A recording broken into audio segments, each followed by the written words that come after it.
Hello and welcome to Nerdarchy for Nerds by Nerds. I'm Nerdarchy Dave, and today I'm joined by Brian Colin of Infinite Black and Creature Curations, and maybe some other stuff as well. How are you doing today, sir? I'm doing awesome. Thanks for having me on again, Dave. It's good to see your sparkling face. It's good to see you as well. I mean, it's been a while I know, since what, like what Wednesday? Wednesday night. Yep, So if you'd be so kind to kind of introduce yourself and tell people kind of what you do. sure. This could go on and on. My name's Brian Colin. I am part of Team Infinite Black. I do a lot of different things. I'm a sculptor. I guess I'm a writer. I'm the lead creative developer for Vast Grimm. I do packaging design, all sorts of other web design and development as well. I've created World of Revelo, a 5e RPG campaign setting based around my sculptures. I also do some project management and deal with manufacturing with all the things that we do at Infinite Black. And I also get to play games and play make believe a lot for a living, and it's pretty rad. So essentially, you just wear a lot of hats. Yes, primarily, this is my favorite one right now. But That's great. Yeah. yes, I wear lots of hats. Nice. So currently you guys have a Kickstarter going on for One Up Dice for Yes, Infinite Black, which people can check that out. They look fantastic. I love the retro look to them. And if you're like an old Nintendo head, and like I think Nintendo NES was the first system I owned. yeah, You yeah. know, As am I. yeah. So people will see some callback. Like our family wasn't. We didn't have enough money to have an Atari or a ColecoVision. Like a lot of my friends had the Atari, and then Uh-huh. my like more affluent friends had a ColecoVision, which was way better, but it never took off. No, Uh, I don't. and, I don't think I ever played the ColecoVision. yeah, it had Zaxxon, right? Like, and Zaxxon was Right. like one of my favorite games back in the day. Yeah, but I remember like when my dad came home with the original NES, and like I was down in the basement. I think I was watching a cartoon or something because it was after school and after he had gotten home from work.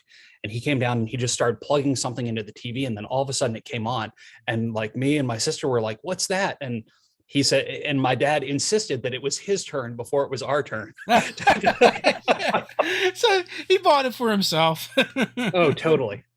Yeah. Yeah, but the one up dice are like pay homage to all those classic games that we grew up playing.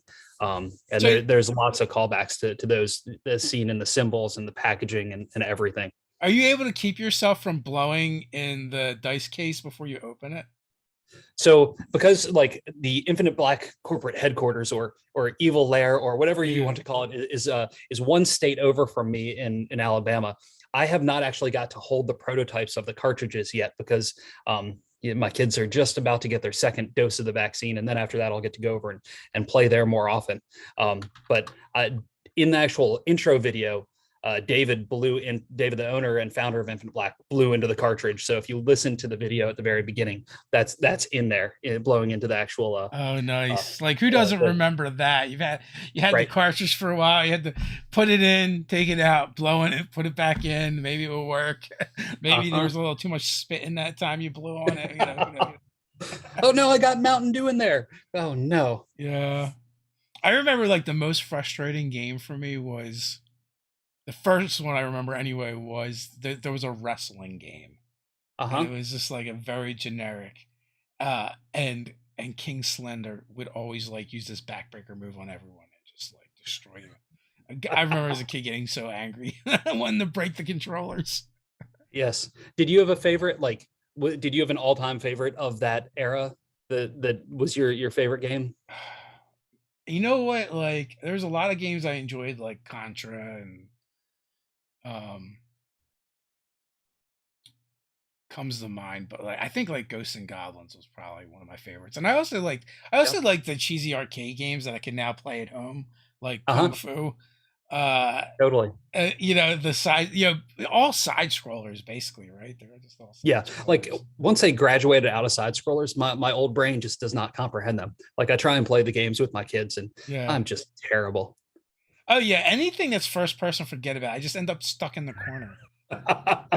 Yep. And like especially like I've tried playing Fortnite with my son, and like you start dropping out of somewhere, and I don't know if it's just I'm old, but now like I feel the anxiety of like actually jumping off a cliff, like oh, they're just too real. They're too Yeah. real. Oh, Excite Bike was actually a lot of fun too. Oh Like, yeah, I loved Excite Bike, especially like getting to create your own courses and stuff. yeah, yeah.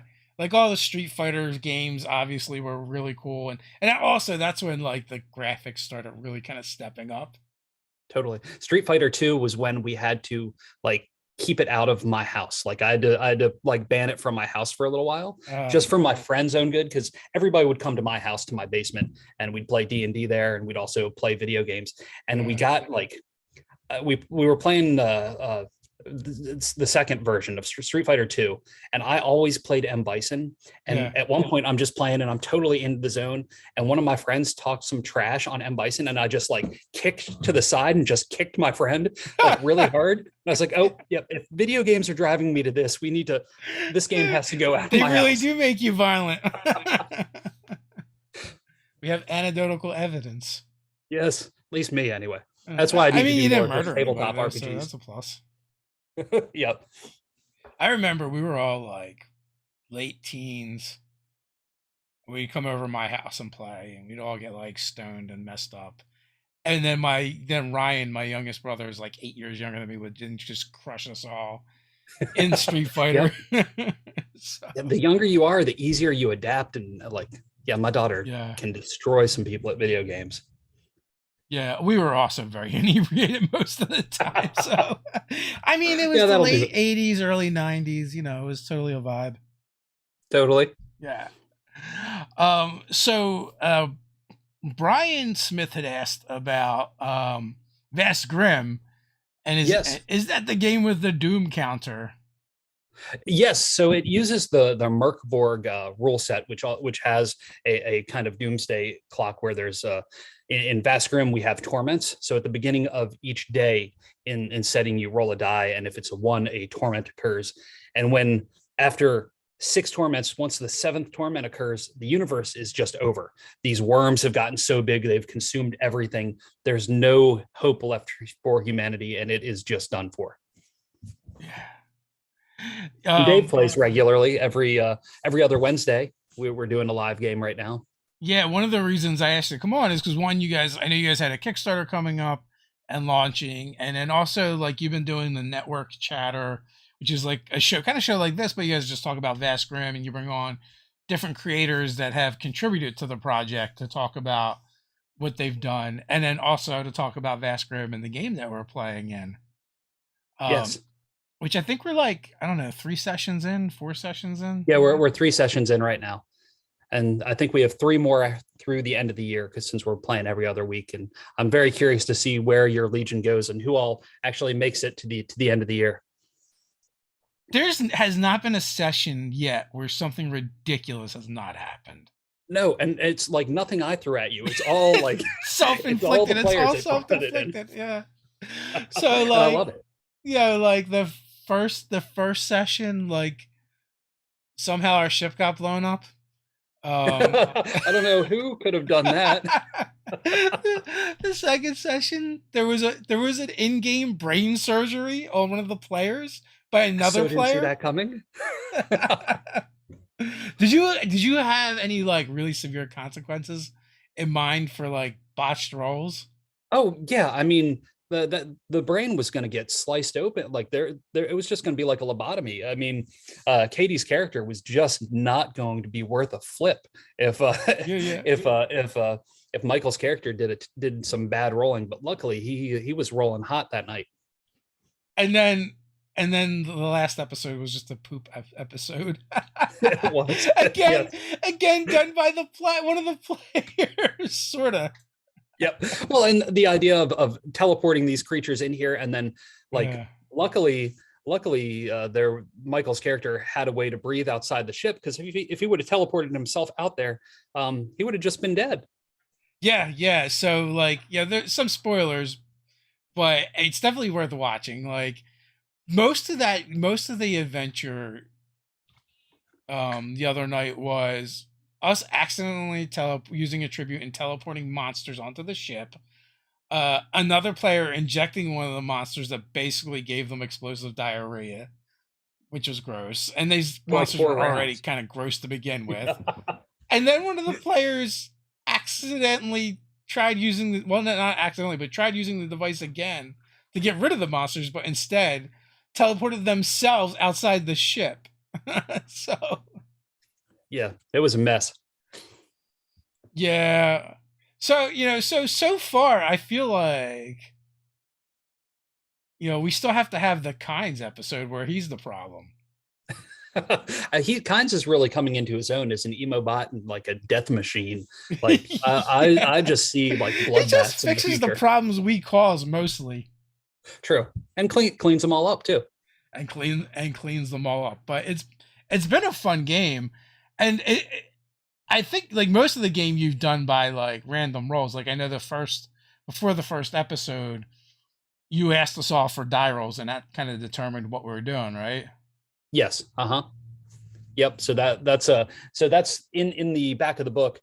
There is a chart that there's a couple of charts for I have one of the early versions of the test prints of the GameFound exclusive, which you can still pick up on GameFound. It wasn't printed exactly right. The page spreads are on the wrong pages, but in the very back of the book, there's pages with adventure sparks, where you wander, things like who contacts you, the names of the abandoned ship, impending doom. I used all those. I had all the players roll specific dice so that I could have those on index cards and be like, okay, let's see how this pans out.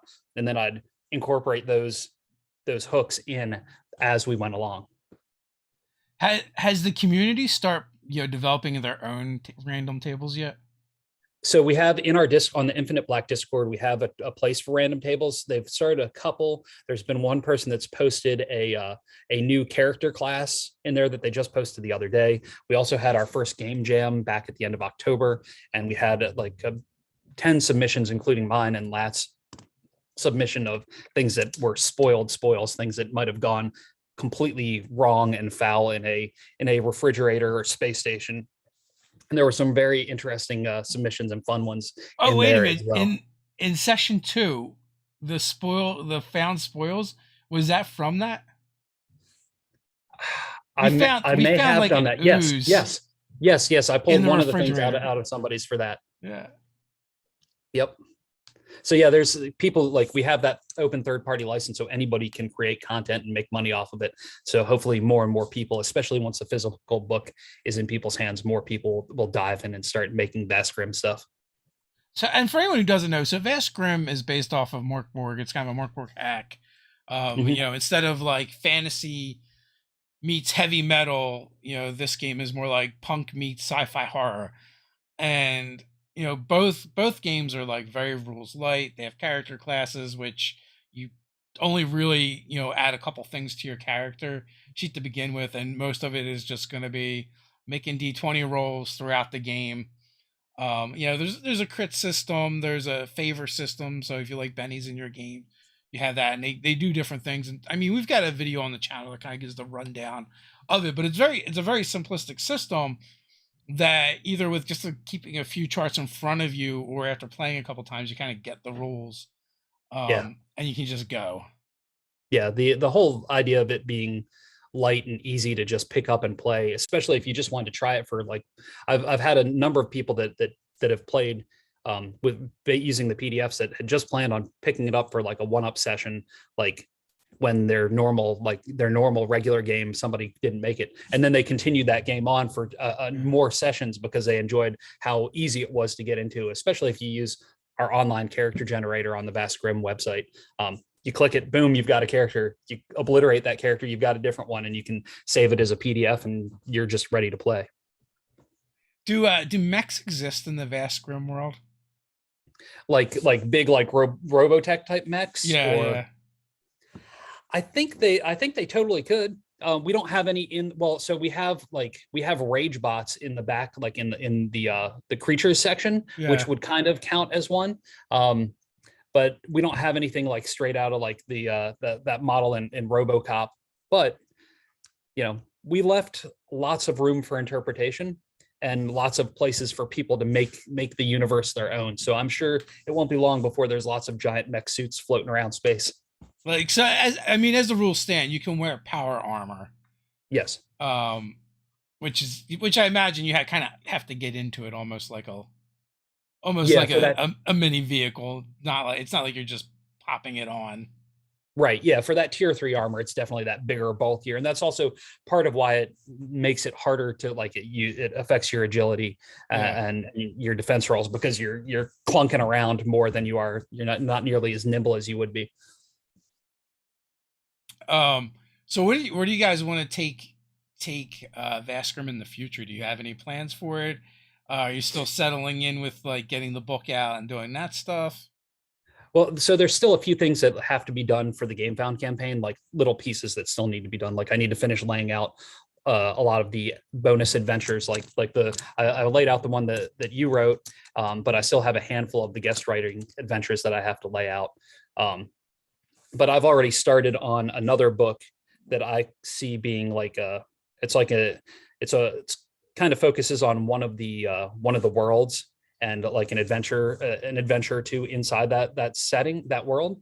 And I personally see it going like releasing smaller books like that you can pick up. It can add flavor to your game. There's some monsters, there's some characters, there's some setting stuff, and some little adventures that you can play. And then just I enjoy writing them and making art for them, so I'm just going to keep going on whichever whim it takes me at the moment, because I think that one I have slated at being maybe 48-ish pages.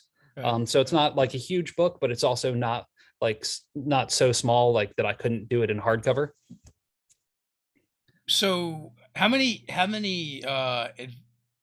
contributors did you end up with for the adventures? 9 different ones, and I have 6 of them already submitted. I've got, I want to say 3.5 laid out, and then three that I'm still waiting on their submission for. So it's a lot, and it's all very different directions. And it's awesome. As the coming up with the setting, me and my buddy Ross, and all of a sudden we have other people's ideas, and all this is all going to become canon because we're all going to put it out through the Volatile verse. It was such a great feeling to read other people writing in this weird, bizarre setting that we came up with. And are you going to put those out as you're going to compile them and put them out, or are they going to put out individually?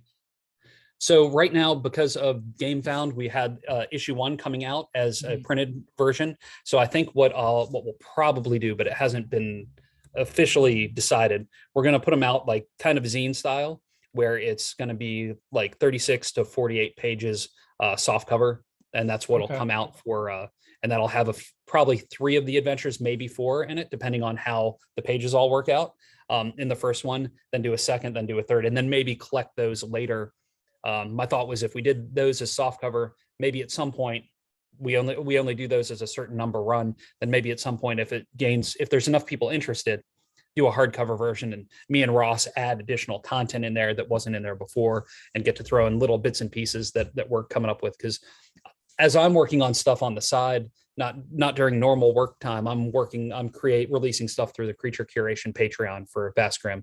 And I just started doing that this month. So got some NPCs, a map, some creatures, and a new subclass. How's that gone? That's quite the shift from Revlo. Yeah, well, so for a few months prior to, I'd stopped Revlo stuff a while back, and then I was doing a different system that I was coming up with that was based it was set in the 90s in basically my hometown that I grew up in Maryland, all about kind of Monster of the Week-ish, kind of like Buffy meets Supernatural meets Cabin in the Woods sort of thing, because I grew up on a military base. Well, my town was around a military base where they do lots of testing, and so it was all this like the government's doing weird stuff here. So I was doing that for a while. So it was an easy transition from that into the Vascrim stuff for this month, because I was already doing stuff that wasn't 5e related for a number of months. So do you have like multiple Patreons and they're themed, or is it just like, this is what I'm working on now, so this is what you get? I did have 2, because originally I started a Patreon just on my artwork, sculptures, and that sort of thing. But I just shut that down before this month because I was juggling too. I wasn't releasing art content as much. So then I just have the creature curation one, and Infinite Black doesn't have one currently.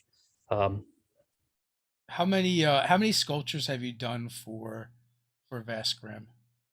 Okay, let's see. So it's weird, like full 3D dimensional sculptures.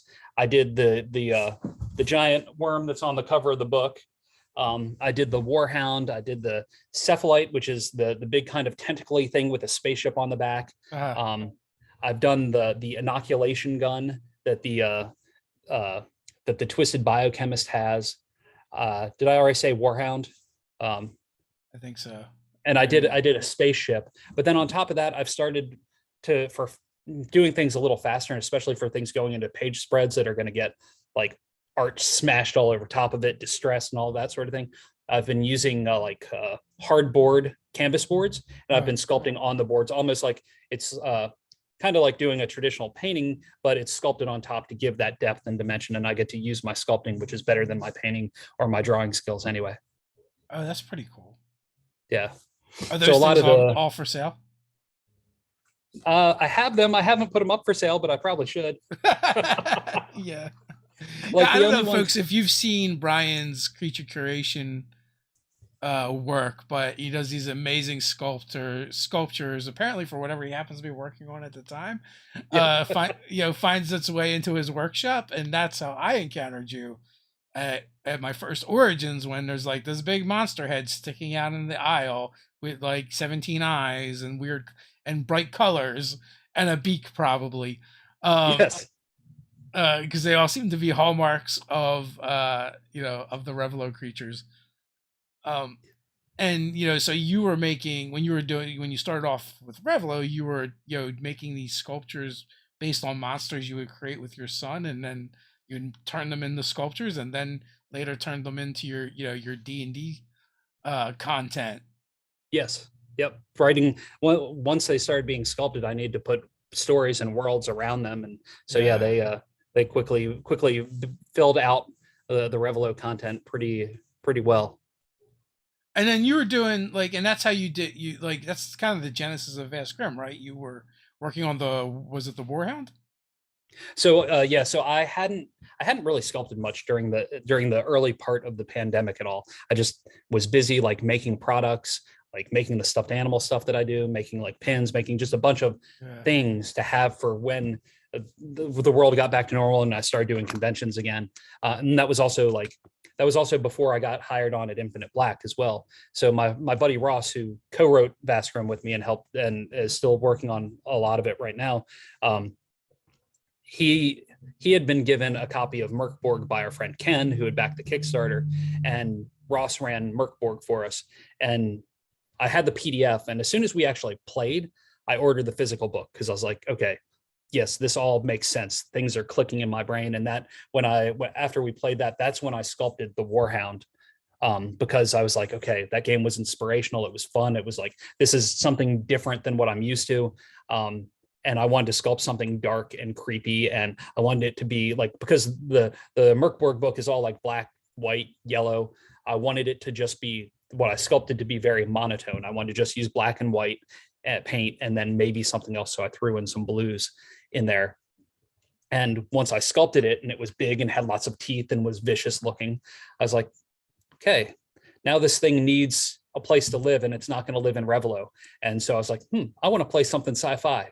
And so that's how it all started. It started around that creature. And then the next one I sculpted was the big worm that's on the cover. And that's the only one that's sold so far that one of my regular collectors just messaged me after they had seen it and was like, is that thing for sale? So I sold it and shipped it to him.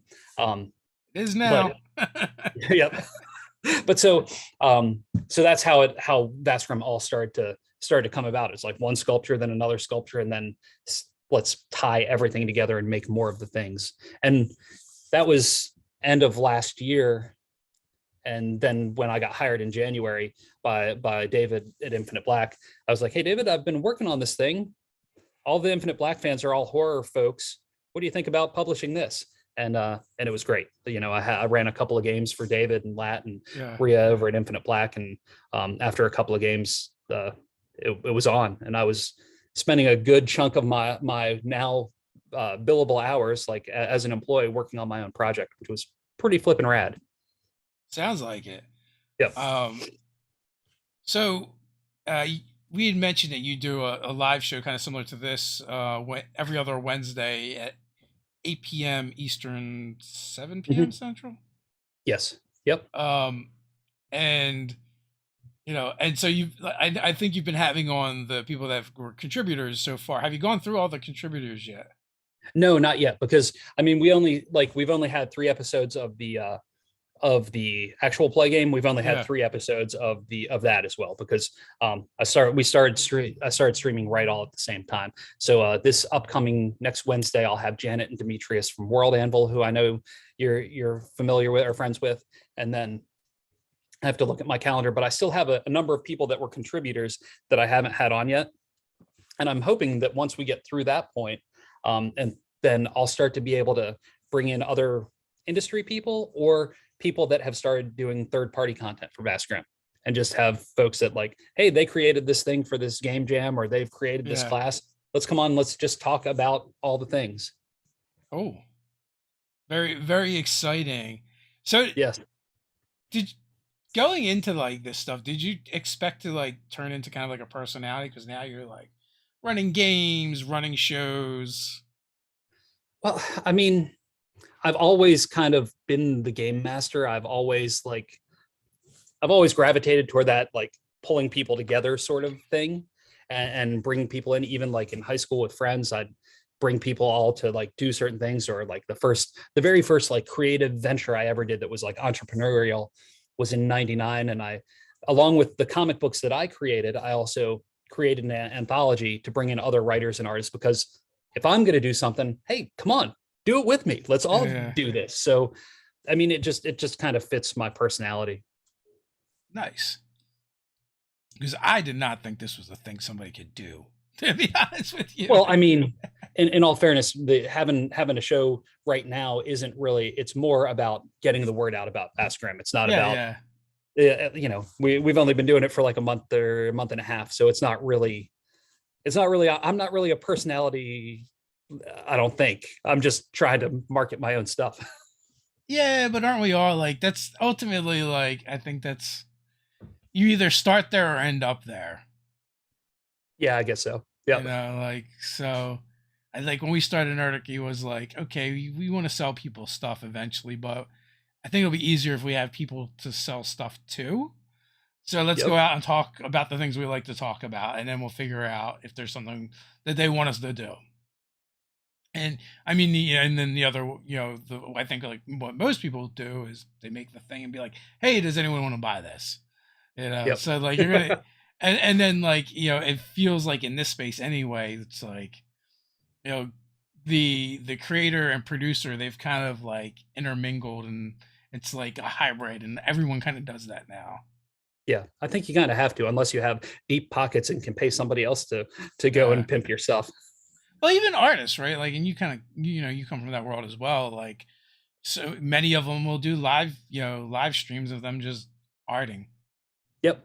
And that's how I first started using Twitch a few years ago. I would live sculpt for a long time until I just couldn't figure out how to make it a regular, like this time of day, this day a week. I Yeah. couldn't do it. So what's on your list to sculpt for Vast Grimm now? I have a number of creatures from like, so there's a couple of uh the guest adventures. I need to make art for the one that Janet and Demetrius did, and I also need to do art for the ones that Grady and Theo from Gallant Goblin did. Yeah. There's some interesting creatures in there, like especially the World Anvil one. There's stuff that ties back to like some Greek mythology. So I need to wrap my head around how to do some like classic type monsters and make them really effed up and really weird. Yeah. So that should be fun. And I imagine so. So what is the weirdest submission you've gotten? nothing's been really weird. Well, okay. So this is it's weird in the right way. Like the Janet wrote a thing about um cults, like a table for people that are cultists of the different worms, Uh-huh. and how they are their physical embodiment in these cultists, like the people that are like that have the that worship the gut worm or the rot, like how she described like what their stomach looks like that is exposed, and their intestines and all that exposed, how all that is described is the weirdest but most beautiful, like I think, depiction in what I've read so far. Yeah, like Yeah. those six cultists and how those are described is probably the weirdest, awesomest part. Nice. Yeah. I mean, it is always cool to see what other people do with, with your works and what you've created and what their interpretation is. Yes. Yeah, it's been really, really wonderful. It's made me smile so much just reading through what people have created. So I guess like Revlo's kind of been backburnered a little bit right now with all this stuff going on. I can't imagine you have time to delve into that world as well. Will No, we I see more Revlo in the near future? not in the near future, but I do see it coming back at some point. I'm enjoying working on Bass Grimm so much, and then also like as part of the Infinite Black team, I also do a lot of the other things that. Yeah. So it's not like I'm just especially now, it's not like I'm just on Bass Grimm stuff during day job stuff and working on lots of graphics for the One Up campaign, especially as the campaign's still like moving in flux, doing things daily for that sort of thing. Like today's release of the master edition dice that look like gold dice, getting things ready for email blasts and all that stuff takes up a huge chunk of time, because we all juggle a lot. Yeah, yeah. So I don't see Revlo coming back for probably at least a year, maybe longer. It just depends. I'm having too much fun being gross in Vast Grimm right now, Yeah, yeah. and Wait, so so like when when you I'm get doing bored, yeah, yeah, I like that's where it takes me. I want to go and go until I need a change of pace and need to do something different. yeah. You guys need to do some $1 million Kickstarters so that so they can hire other people so you can just work on that stuff. Yep, that's the dream. I mean, Infinite Black generally does pretty well on their Kickstarter, Yeah, so yeah, absolutely. there And there's that as well. yeah, David has great ideas. He's the driving force behind Infinite Black. So I see us putting out, and he and I have been friends for years now after meeting at Gen Con. And uh, I think, as a team, the whole team, we're just going to put out really, really fun stuff that we like, and hopefully other people are going to like the same sort of stuff we do. Ted says the gold dice look great back to Kickstarter as the dice are amazing. I Well, thank you, think Ted. I think Ted already has all of the Infinite Black dice. I I think he think you're backs right. all of the Kickstarters. We shared with our patrons the other day. Um, most of Ted's dice collection. I doubt it's all of it because I Uh-huh. like walk by the stack of dice. I'm like, Ted, what is this? All your dice? And he's like, Did well, I got those, and there's a pile over there. And I'm pretty sure like there was more. So it's like, so I had to take 2 pictures in order to get them all because it did you was dig up like, the ones buried in his backyard? not yet. No, he probably has. He probably does have those as well. Who knows? That's awesome. I But know he's got a really good collection. I don't know if it's really good, but there's definitely a lot. So, I mean, even I have dice scattered everywhere. So I guess, and I don't have nearly as many dice as Ted. So I can only imagine where where he's got them. Like you probably go in his bathroom in the medicine cabinet. There's a set of dice there for no reason, or under the mattress or wherever. Oh, Ted just said his last IB order, Kickstarter order, is out for delivery today. That's awesome. Yeah. Because I know Ted and I had messaged the other day trying to figure out, like, he had gotten the first email like 4 or 5 days ago, and that was just like dead in the water. So that's awesome to hear that it's coming to him. Yeah. Well, also like from our Vast Grim game, uh, Katie is a big time dice goblin.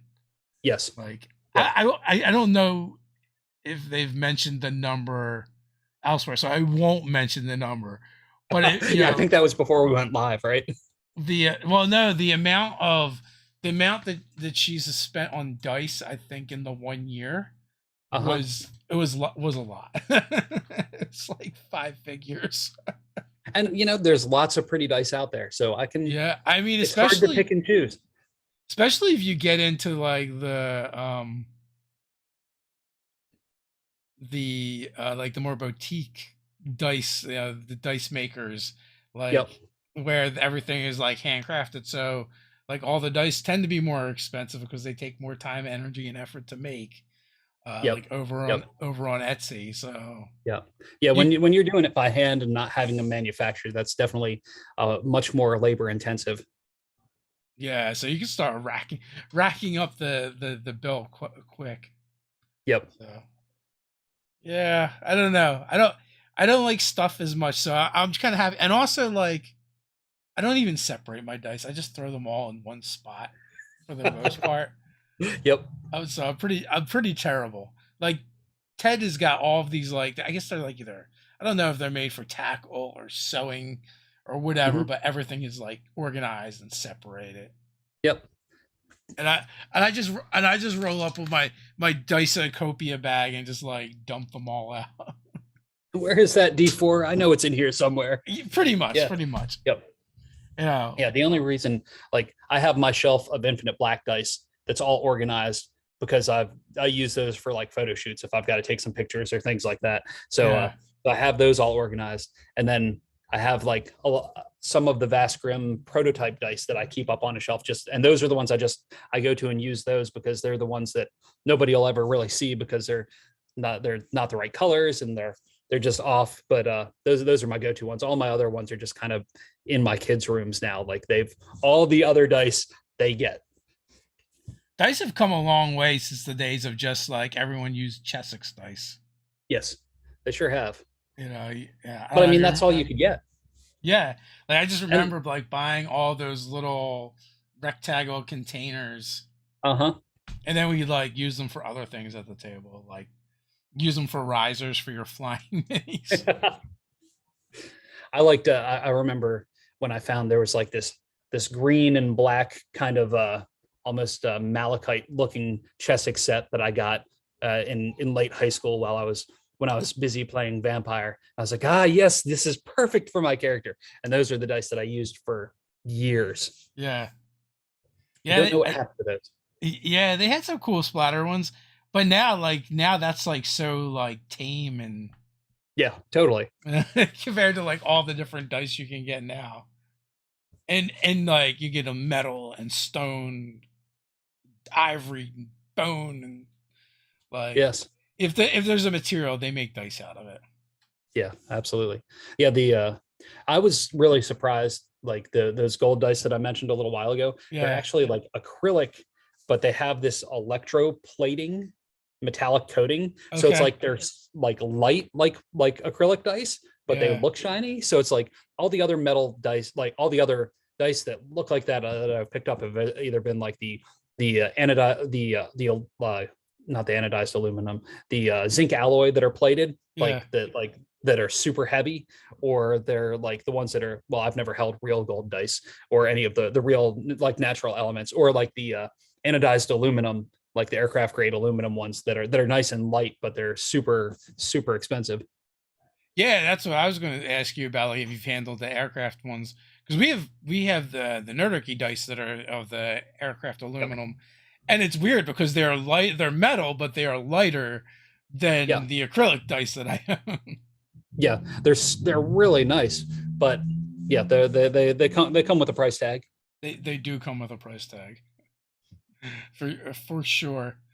Um, so do you have a favorite of the new sets on the one up?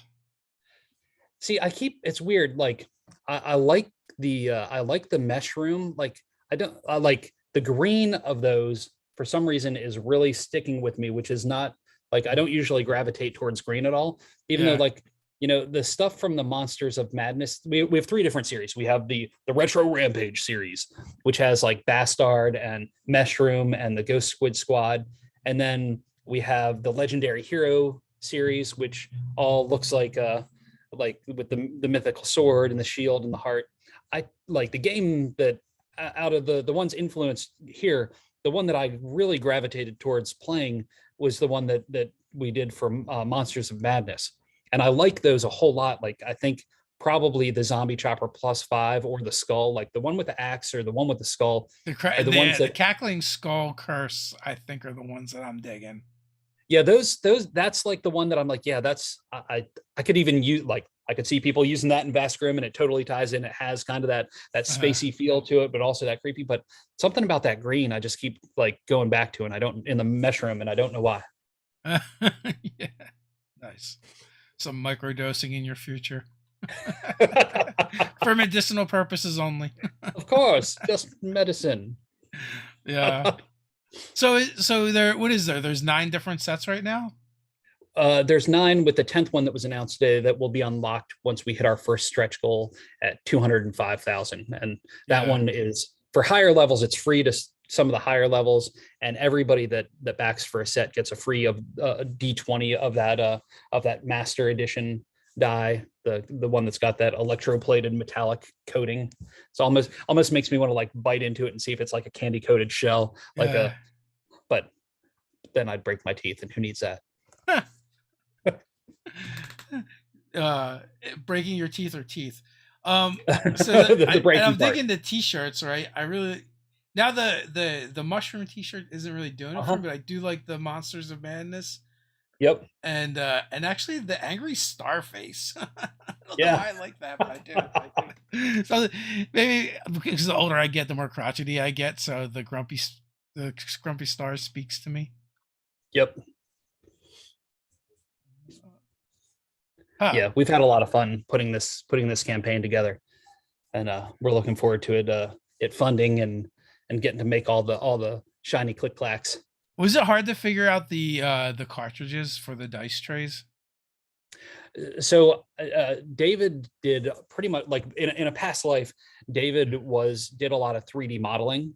Like well before he got into the gaming industry. So he actually put all that together, and like in some of the early stages, we drew up schematics, and I like made physical like paper ones to get the idea of how the different things would put together. When originally we were planning on making them out of like hard like paperboard, right? Yeah. We were originally planning on making them out of the same type of material that like the Elder Dice boxes come in.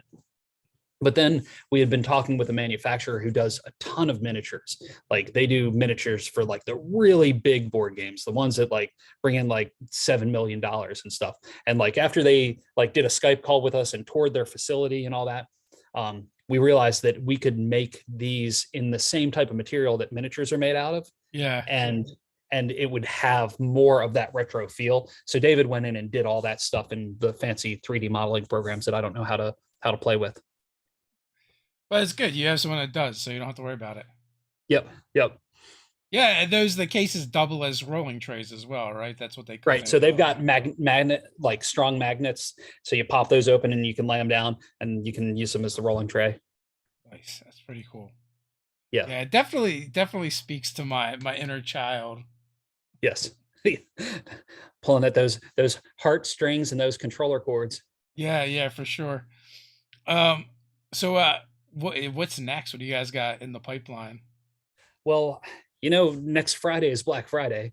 That's true. So we've got like, aside from getting work done on this, we're prepping for big sales and a couple of new release items. We've got a few things that I can't really talk about, but there will be stuff that nobody else has ever heard of. We've got a couple of little Vast Grim things that'll be coming out.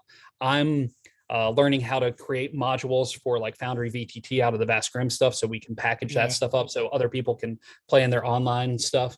And then I mentioned that I've started writing one Vast Grim book.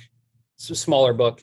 I've started mapping out another book with Ross, and then we've got 2 more books that we've already so we've got 4 books that we want to work on that are not the thickness and size of the core book, but supplemental books that I personally want to work on.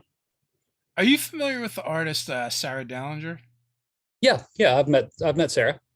Have you seen her worry dolls? I have not. Uh-uh.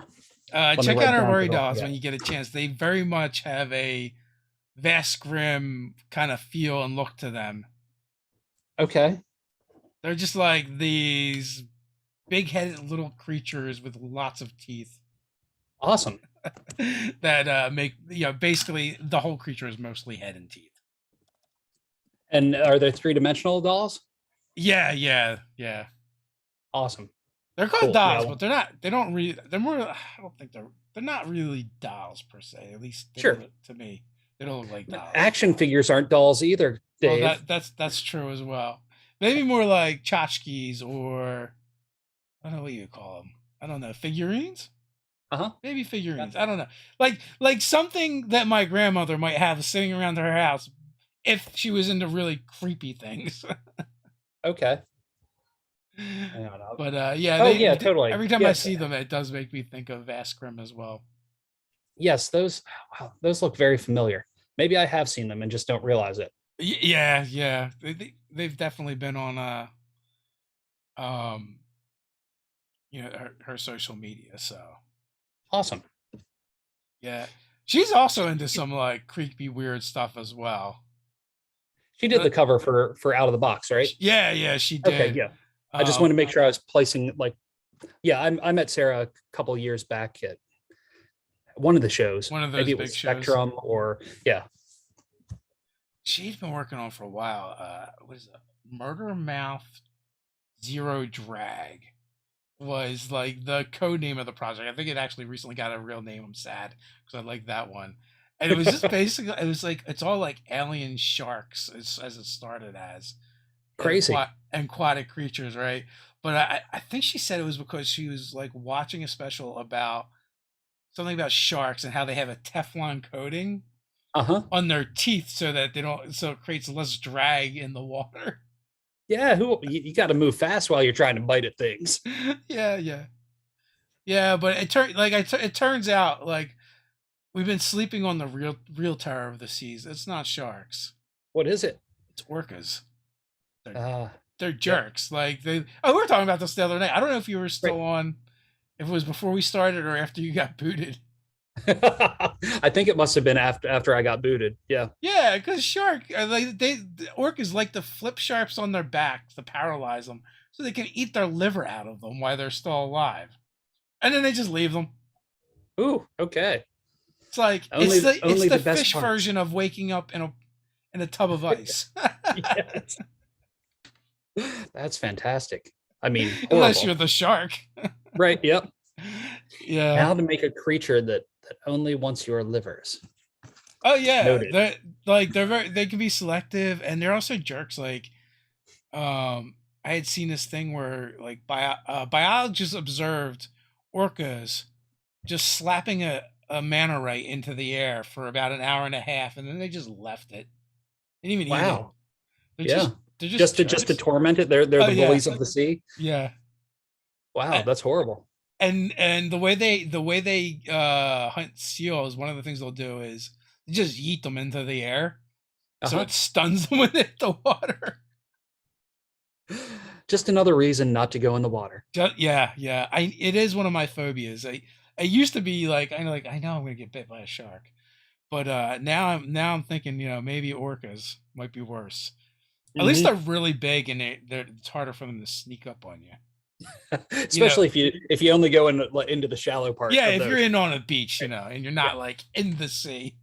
Yep. How far away from the ocean are you? 30, 40 minutes? Not far. I Awesome. mean, Yeah. I mean, in Jersey, if you're the farthest away from an ocean, it's still Hmm. like 2 hours, right? Maybe. Okay. Yeah, that's not bad at all. I mean, it's all part of my plan with with global warming is like I think I'm far enough into the sea that eventually I can have beachfront property. We'll see. Perfect. Yep. Yep. With my And if luck, not, you can I've miscalculated by 100 feet the wrong way. no. You'll just be a seafaring pirate. Yeah, we'll see. See that patch of water right there? I own that. What are you gonna do? So are you playing any non-Vast Grim games these days? Not You have time. current. Well, so well. I've played like two installments of a makeshift My Little Pony game that my daughter's run for me with no real rules and just her being the dungeon master and her toys. Oh, nice. So playing that. No, at the moment I'm just running Bass Grimm and Do you have any running the optimized pony game. builds? What's that? You have any optimized pony builds? No, not yet, but maybe after the holidays come. Yeah. Um, yeah, she got the ones that were the D&D ponies. Oh, I yeah, think yeah. last year for Christmas, and so she started asking me to run games. We've been playing a lot of board games around the house, but I'm I wonder hoping if I Ted can. got those. They do come with dice. But yeah, it comes with one big massive D20. Yeah. What is the worst fate a character can meet in Baskram?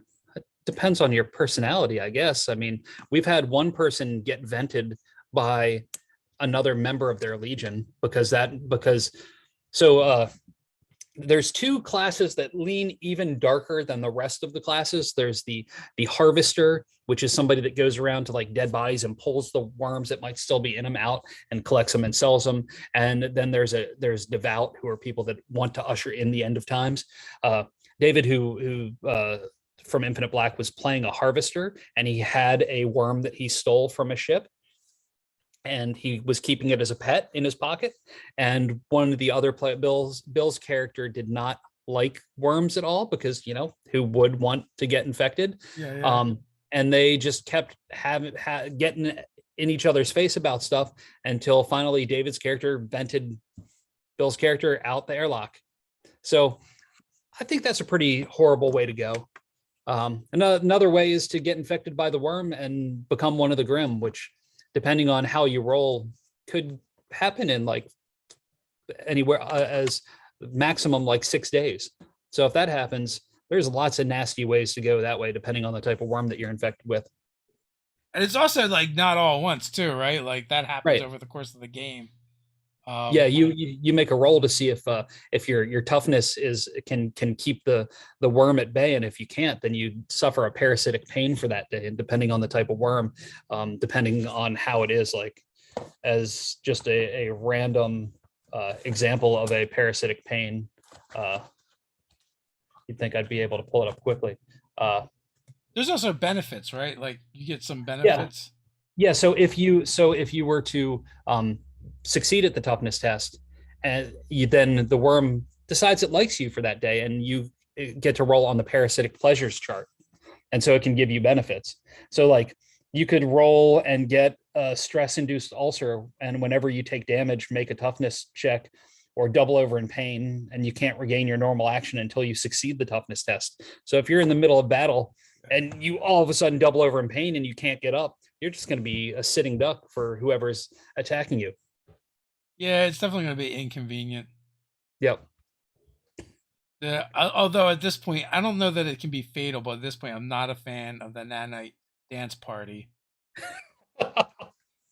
Being injected with something that makes you defecate for D6 rounds, yeah, that's not fun. No, yeah, and that definitely happened in one of our games. That's the twisted biochemist, right? Like they get, like their part of their abilities is every day they get to make new concoctions that they can use.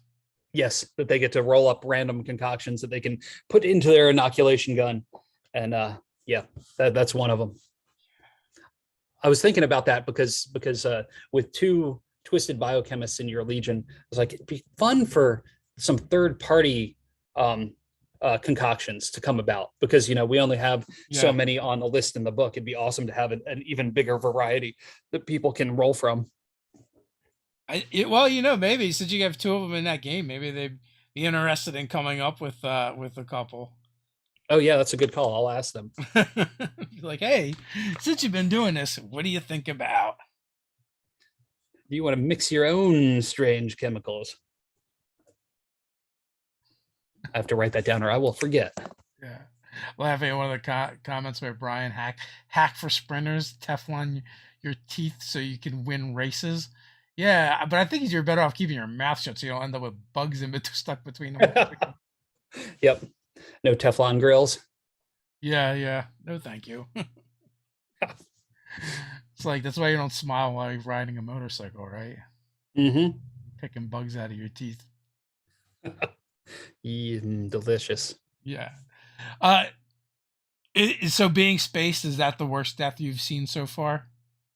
You've also That's the admitted wor- you're not like the most brutal of GMs either. Yeah, even though the game is very brutal, I tend to like lean back a little bit. So I am not the most brutal of GMs. Um, I've heard Malakat, who is on the Infinite Black Discord, she runs some pretty vicious games, and she, because of Halloween, she ran a Texas Chainsaw Massacre inspired space adventure, and there Mm. was some really brutal stuff going on there, and there was definitely some nastiness. I mean, But so far, I feel like in the game you're running for us, I mean, it's only been 3 sessions, but the most brutal almost deaths have all been by the players. yes, yeah, it's all been self-inflicted. I'm hoping to amp that up a little bit as as we get closer to the end of this six episode arc, start Yeah. increasing the tension a little bit and start making it more and more deadly. Especially, you've been leveling up consistently. At least the first 2 games you leveled up. So now, there aren't any characters with just 2 hit points. So I can feel a little less bad about throwing bigger stuff your way. I am definitely nervous about leveling up from here on out. Yeah, because you can always get worse. You can always get worse, and I'm not that great at rolling dice, so You it's been better. Like actually having zeros to start actually helps a little bit because Yep. it's like you, I think the 0 is the sweet spot where rolling the 1 doesn't affect you, Right. but if you had negatives, it would affect you, or if you had positives, it would affect you. Mm-hmm. Yeah, having no modifiers is pretty okay. Yeah. Like it was like I think the first time we leveled up, it was my only bad roll. And I was like, oh, and then I reread it. I was like, oh, the 0 is almost like being on base. It's a safe spot. Yep. Yeah, as long as you don't get a whole bunch of negatives. But like I've seen a couple of people do the random character generator and get like 2 -2s, a 0, and 1+1 for their abilities. It's like, whew, you were starting out rough. But that's okay, because like a lot of the character sheet is just flavor to get you in the mindset of this. Things are just not going to go well. The universe is coming to its end. Yeah, I think it's kind of like designed to be. Your characters are just well, you're the designer. The characters are meant to be disposable, right? Like the idea. Right. And that's But why the then generator is great because, you just push a button, you get a new character. yeah. And then hopefully people get a little attached to their characters and try to save themselves and maybe any other bits of humanity that they may come across and as Yeah. they go through the verse. My dice rolling has been fairly legendary throughout the Yeah, series it thus has. far. And that, like that's yours has been totally on the terrible side, where everybody else seems to be rolling really well most of the time. Yeah. Uh Michael has gotten some bad rolls at like interesting spots. Yeah, yep. Very true. uh, it's all right. The dice know. They're the sixth storyteller at that particular table. Yes, they are, especially since I'm barely rolling anything. Yeah. And we haven't seen any torments yet either. No, I keep thinking that one of these sessions a torment will occur, because it'd be nice if things start to get closer and closer to the end. So for people that don't know, like the torments are your doom counter, and once you run out of them, the game ends. Basically, the universe ends. But is there bad things that happen when you roll a torment as well? So it's all read from the scripture from the Book of Fatuma, and so some of them, it might not necessarily happen exactly where the Legion is in the game, Yeah. but there is, but it happens somewhere. So depending on how the GM wants to play it, if it says like let's find a random one. I'll just do you have 2 6 sides by you, Dave? Yeah, I'm sure I do.